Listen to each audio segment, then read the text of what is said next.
Many people say that passive index funds are driving the US stock market bubble. In this video, I'll go through 3 of the arguments and give my view on whether they're credible or not. Today's video is sponsored by Saxo, an award-winning UK investment platform. It's actually tricky to ascribe causality between people moving money into passive funds and valuations rising. And that's because a lot of people would have bought stocks anyway, whether that's via passive funds, active funds, or choosing their own stocks. So that's why the arguments are a little bit more nuanced than you might expect. But let's start off with the most obvious one. This is the one that many people naively think is the explanation. And that argument is that index funds buy more large caps than small caps. So this is the SPY fund from State Street, and it's one of the largest and oldest ETFs in the world. And it tracks the S&P 500, the US large cap stock index.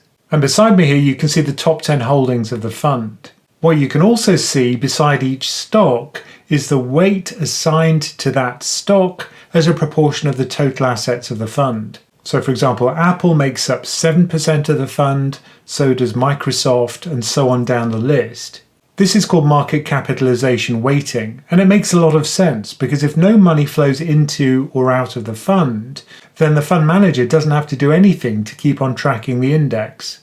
The growth and shrinking of each of the individual stocks in terms of their market cap automatically means they match the index weights. It's only if money flows into the fund or out of the fund that it has to do any buying or selling. But what's always the case is that the holdings of the fund are dominated by, say, the top 10 holdings. So if we look at the weightings in a spreadsheet, you can see how much of the index is made up by the top 10 holdings. So if we drag down to the 10th stock here, that makes up 36% of the index, a third of the index. And at the moment it's very concentrated. The reason behind that is that mega cap growth stocks have simply been surging for a long period of time in the US. Also, recently there's been a narrative about AI, and any AI related company has certainly surged in terms of value. And in fact, if we select the top 27 names in the S&P 500, they make up about half of the index. Such that if we scoot down to the bottom of the index, you can see that companies like Etsy, companies like Hasbro have such tiny weights such that they're almost rounding errors. They just don't have much impact on the index at all. So for example, if we look at the weight of Apple in the index and Broadcom, so that's number 1 and number 10 in the list, Apple has a 4.5 times higher weighting than Broadcom. And that's because its market capitalization is $3.6 trillion versus just $800 billion for Broadcom. So now let's imagine that some money flows into this SPY fund and it has to go out and buy some of these stocks. The key point here is that yes, in dollar terms, it has to buy a lot more stock of Apple than it does of Broadcom. If it buys $1 billion of Broadcom, it would have to buy $4.5 billion of Apple. And that's to maintain the market weighting. However, as a proportion of the outstanding stock, by definition, it's going to be equal percentages, in this case just 0.125%. So if we think about incremental demand for that stock relative to the amount of outstanding stock, it is the same for all of the stocks in the index. And that means the increase in demand as a proportion of that outstanding amount is constant. So what we might expect is that there is a huge difference in demand if you market cap weight the index and there are inflows. So I don't think this argument holds up as an explanation for why large cap stocks have been favoured by inflows to ETFs or other passive investment vehicles. So certainly for this explanation, I think it draws a blank. Today's video is sponsored by Saxo. If you're an investor looking for a premium investment experience without premium prices, Saxo's revamped its fee structure to give you better value and more control. UK investors enjoy commissions of just £3 per UK trade and $1 per US trade. Plus, Saxo charges no platform fees and currency conversion fees are just 0.25%. Other fees apply. Saxo Trader Go is perfect for everyone, offering intuitive tools and extensive charts, while Saxo Trader Pro is designed for the pros, featuring advanced features like algorithmic orders and multi-screen setups. Integrate third-party tools or use Saxo's APIs for an even more tailored experience. With access to over 70,000 instruments globally, including stocks, ETFs, bonds, mutual funds and more, your investment opportunities are endless. Diversify with funds and ETFs and make informed decisions with Saxo's in-depth market analysis and educational resources. Saxo is ideal for experienced and high net worth investors, offering sophisticated tools and tiered benefits. As a viewer of PensionCraft, Saxo is offering you an exclusive welcome bonus. Open an account and receive up to £200 back on online trading fees to help you get started. This offer is valid for a period of 3 months after your first trade. This offer cannot be used for FX and CFDs. To learn more, just go to the link in the description below. The next argument is about large cap price elasticity. Now don't be fazed by what sound like very fancy words. The concept is actually quite simple. If you have a percentage increase in the demand for something, like a stock, what percentage price increase does that increase in demand cause? If elasticity is high, then you get a big price impact for a fixed amount of increase in demand. If elasticity is low, you wouldn't see such a big price change. Now in finance, we usually refer to this as liquidity. If you have a larger cap stock, it tends to have a higher traded volume, and it also is cheaper to trade. A trade of a fixed dollar amount size will have a smaller impact for a large cap stock than it would for a small cap.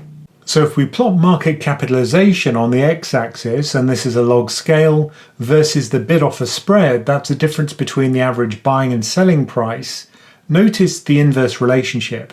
Large caps like Microsoft, Apple, Alphabet, those tend to have very small differences between the buying and selling price, and also a huge traded daily volume.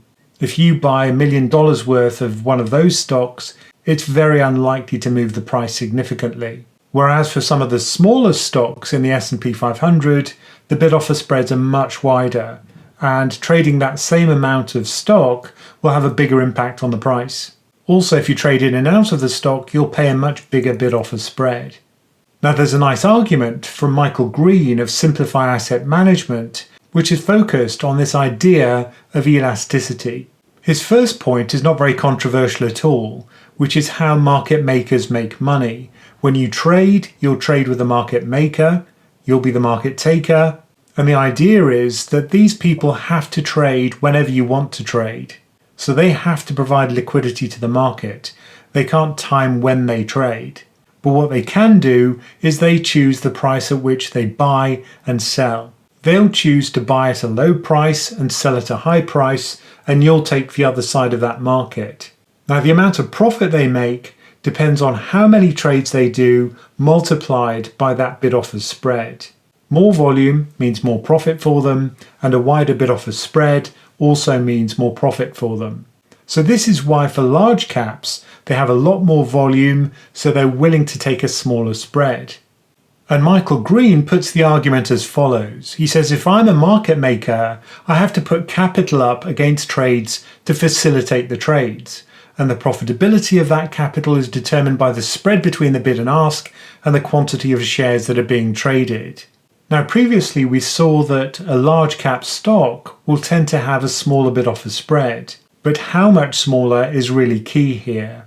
He says if there's only 5 times as many shares being traded on Microsoft and it has a tighter bid-ask spread than Delta Airlines, then it's less profitable for me to put capital up against Microsoft in proportion to its market capitalization. And then he goes on to point out that if that's true, it actually becomes less liquid, the stock, Microsoft, or alternatively more inelastic, such that when you try to shove through trades in the size you have to for a market cap weighted index, like SPY for example, it overwhelms and actually causes those names to rise more than they otherwise would be expected to.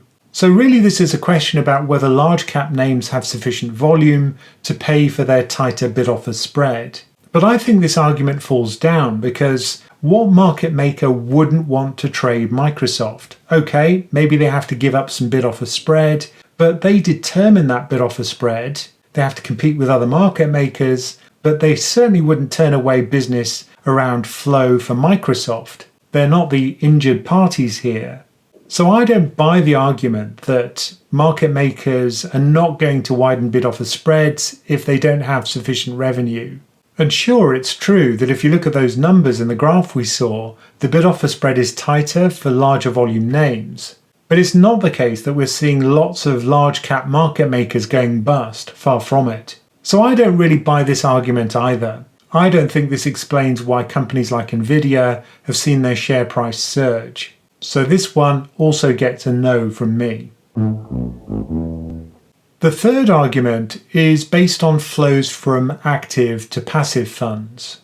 Now this is something we're all aware of, and certainly if you look at Morningstar data for the US, you can see that in 2023, passive funds, whether those are ETFs or mutual funds, they have certainly now caught up with active funds. So the assets under management are roughly equal for those two categories. Furthermore, it looks like they're set to overtake fairly rapidly. So the question is that trend going to drive large caps to be overpriced? Now, I think this argument is actually quite convincing, but it's subtle, so bear with me. The key point here is that if you move from active funds to passive funds and have, say, the same exposure, let's say it's an S&P 500 fund, for the active fund you were trying to beat the index, for the passive fund you're just tracking it. But the question is, what kind of bias do the active managers have relative to the passive fund, which has no bias at all? It's just market cap weighted. Now, it turns out that if you are an active manager and you're benchmarked, say to the S&P 500, you'll have to go overweight some names, but as a result, you'll have to go underweight other names. In other words, you'll take the S&P 500 weights, so 7% for Microsoft, and you'll have to reduce those. Now, which names will they go underweight? Well, usually it'll be the large caps, the mega caps, because they have lots of weights to start with. Remember, you can't go lower than 0 when you go underweight, because that would be an overweight. So typically it's been these large caps, the mega caps in particular, where active managers, the ones particularly which have a large active share, where they deviate from the benchmark a lot, usually it's those mega caps which pay the price in terms of an underweight. So as a whole, what you tend to see is that active funds are underweight mega caps and large caps. Now, this argument, which is actually from two researchers at GMO, that's Ben Inker and John Pease, this rests on the observation that traditional active investors lean toward value companies. And as they say, if allocators and individuals substituted the portfolios run by these investors for passive indices, a negative demand shock should have taken place for value relative to their growthy peers. So to talk through their arguments in a flow diagram, which I think makes it simpler, if we imagine that money's being pulled out of active funds and deployed to passive funds, then because of the demand shock for value stocks and for small caps, what we'd expect to see is that small caps and value stock prices would fall. And as that continual movement of capital continues, we'd expect to see value to underperform and also small cap funds to underperform. Now, investors are going to see that underperformance, and this will create a kind of positive feedback loop where prices fall for those styles of investment and money floods out of both active and passive value and small cap funds. Now, that's not to say that this whole cycle won't reverse at some point. There'll come a point at which valuations just get ridiculously large. But certainly this has been a trend that we've seen for some time now. And I think this explanation is probably the most credible one to explain how passive funds could have caused this disconnect in valuation, but also the underperformance of value and small caps. So this one gets a thumbs up from me. Now, there are other explanations which you can read about in the literature about why passive could have caused this movement away from value and small caps. and why stocks which are very much growth and large caps have dominated the US indices. And certainly I think the third argument, which is based on the biases which active managers have and the demand shock, is the one which I think is the one that's most plausible. But tell me what you think in the comments. I'd be interested to hear your feedback about that. Plus there are probably arguments which I've missed, which may be even more plausible. Now don't forget, as a viewer of PensionCraft, you get a special offer from Saxo, a welcome bonus, which is worth up to £200 back on your online trading fees, but terms and conditions apply.